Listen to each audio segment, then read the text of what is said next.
آج یہ تو کہتے ہیں خطیب صاحب جب ممبر پہ کھڑا ہوتا ہے تو لوگ پرچیاں دے جاتے ہیں، میری نانی بیمار ہے، میرا کل انٹرویو ہے، میرے کل اگزام شروع ہو رہے ہیں، خطیب صاحب ذرا دعا کرا دیجئے گا۔ میں یہ نہیں کہتا خطیبوں سے دعا نہ کراؤ، کراؤ، لیکن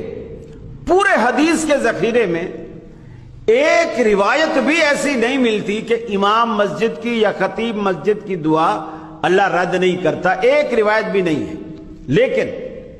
یہ روایتیں موجود ہیں کہ دعوت الوالد لولدہ،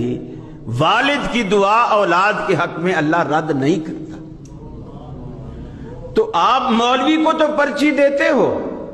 گھر میں کبھی باپ سے بھی کہا جس کی دعا اللہ رد نہیں کرتا، کبھی اس سے بھی کہا؟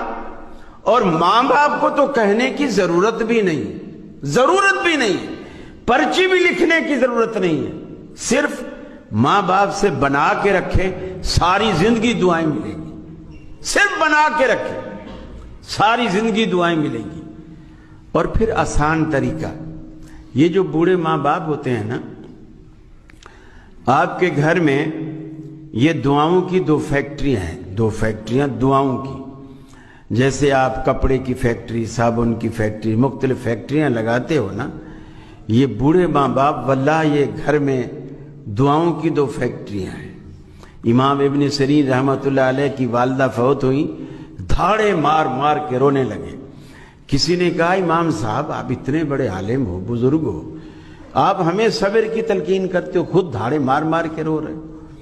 انہوں نے کہا کہ میں اس لیے نہیں رو رہا کہ میری اماں فوت ہوئی ہے، میں اس لیے رو رہا ہوں کہ اللہ تعالیٰ نے میرے لیے جنت میں جانے کے دو دروازے کھولے تھے، ماں کی شکل میں اور باپ کی شکل میں، اس میں سے آج ایک دروازہ بند ہو گیا ہے۔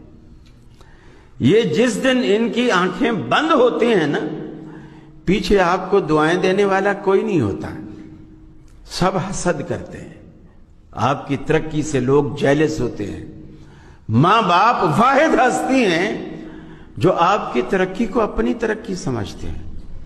فخر سے دوسرے کو بتاتے ہیں یہ میرے بیٹے کی فیکٹری ہے، یہ میرے بیٹے کا بنگلہ ہے، خوش ہو کر بتاتے ہیں۔